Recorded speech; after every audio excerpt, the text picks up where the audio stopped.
Can mobility products keep you safe and independent at home? Well, I went to our Woodseats store where I visited Maureen, our community branch manager, and this is the advice she gave me.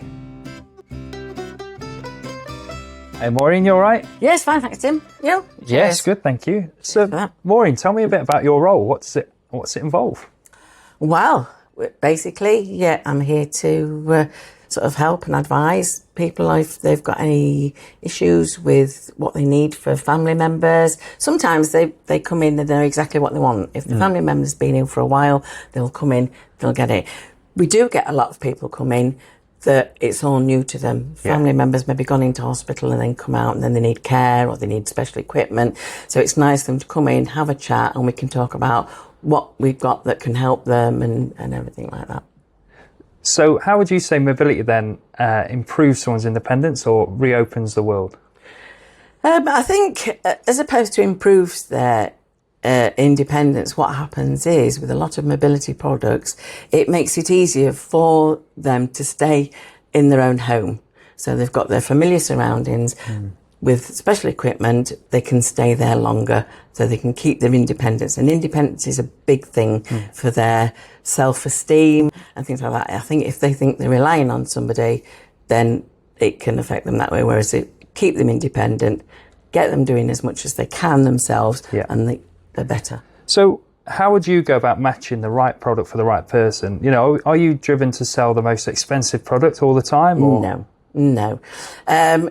Basically, what you've got to do is listen to the customers when they come in. You've got to talk to them.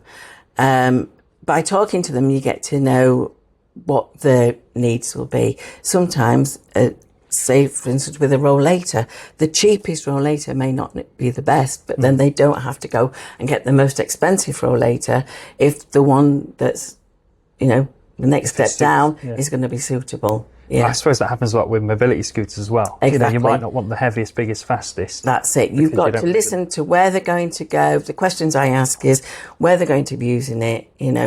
What's the terrain like? Is it hilly? Are they wanting to take it in the supermarket? Because some of the smaller ones you can do. And even if they're wanting to take it on public transport, they'll come in, and there is only a certain size scooter that they'll allow on the buses. So we advise them on what is and isn't allowed. Somebody come in not knowing any different might just come in and buy the first scooter they see, but it's not suitable for what they want. It's not about that, is it? It's about finding the right product. Much like care, it's putting the person at the heart of that decision. You've got to listen to what the families are saying. What would you say is one of the challenges in this line of work, in the mobility world? Challenges.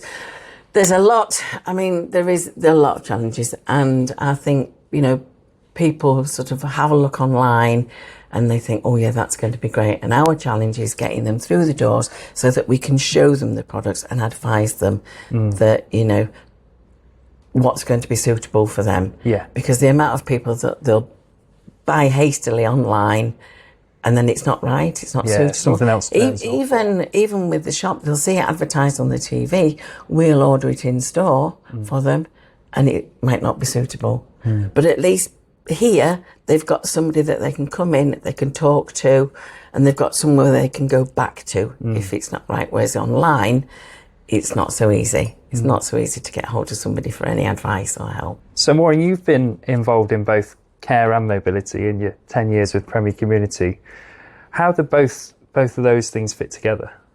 Really well, really well. Having that care knowledge, when somebody comes through the door, you can advise them. You've been in somebody's home, you've worked under personal situations, you know what's going to be suitable and what isn't. And also on the other side of things, from introducing the care, when they come through the door looking for mobility products, it can be families that are struggling to look after somebody themselves. Because I've worked on the care side, I can introduce the care to them and just say, we can help with this, we can help with that situation. You don't have to struggle on your own at home. There is help out there. Come and see us and we can tell you what we can and can't do. Brilliant stuff. So if you're looking for care or some products to help with your independence, then come along and see Maureen in store. We've also got Tracy who works here now as well. We're launching care in Sheffield shortly. So come along and get involved or like and follow us for more. But for now, that's a Cuppa with Maureen. Cheers. Cheers.